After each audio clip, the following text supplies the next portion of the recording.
தமிழக முதல்வர் ஸ்டாலின் அவர்களின் 72வது பிறந்த நாளை முன்னிட்டு மாபெரும் வாழ்த்தரங்க பொதுக்கூட்டம் மற்றும் நலத்திட்ட உதவிகள் வழங்குதல்.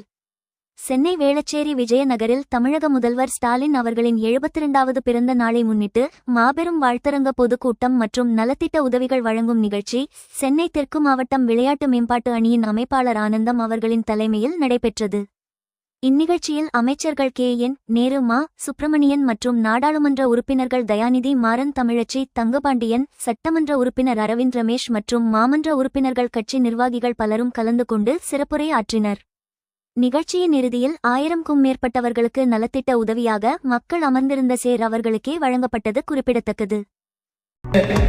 அதன் மூலமாக மாவட்டத்திற்கு பெருமை சேர்த்துக் கொண்டிருக்கின்ற மாவட்டத்தின் அமைப்பாளர் ஆனந்தம் அவர்கள் இளைஞரை வளர்த்து கழகத்துடைய தலைவராக பொறுப்பேற்று இருந்தாலும், சட்டமன்ற தேர்தலாக இருந்தாலும், உள்ளாட்சி மன்ற தேர்தலாக இருந்தாலும், இடைத்தேர்தலாக இருந்தாலும் எல்லாத்தையும் ஏன் சொல்ல என்று சொன்னால் 4 ஆண்டு காலத்தில் முதலமைச்சராக பொறுப்பேற்று மாநிலங்களில் இன்றைக்கு அதையெல்லாம் எதிர்கொண்டு செயல்படுகிறார்கள்.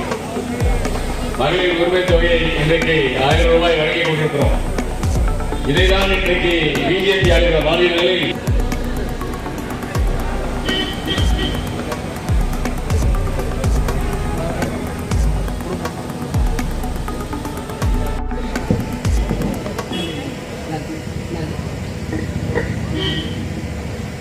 பெரியாரும் பேரறிஞரும் வழிநடத்திய கலைஞர்தம் கனிவுதனை கற்றல் வேண்டும்.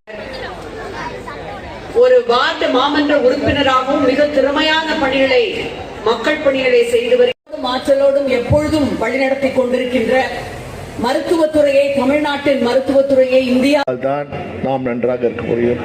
ஒரு சுவர் நன்றாக இருந்தால் தான் சித்திரம் வரையும் என்பதற்கு ஒரு சிறந்த எடுத்துக்காட்டு அவர்தான். அதே போல் பார்த்தீங்கன்றால் பொதுக்கணக்கு குழுவிலே மிக மூத்த உறுப்பினர் அண்ணன் தங்கபாண்டியன் அவர்கள் பொதுக்கணக்கு குழு சுற்றுப்பயணத்தை மேற்கொள்ளுகின்ற போதெல்லாம் மாலை நேர விளையாட்டு துறையின் சார்பாக சிறந்த வகையிலே பேசக்கூடிய ஒரு சிறந்த அமைச்சராக இன்றைக்கு விளங்கியிருக்கிறார்கள். என்னுடைய உடன்பிறந்த சகோதரர்களில் ஒருவராக நான் பார்க்கிறேன். ஒவ்வொரு நாளும் என்னுடைய உடல் நலத்தை பாதுகாக்கிறதுக்கு நான் பண்ற உடற்பயிற்சி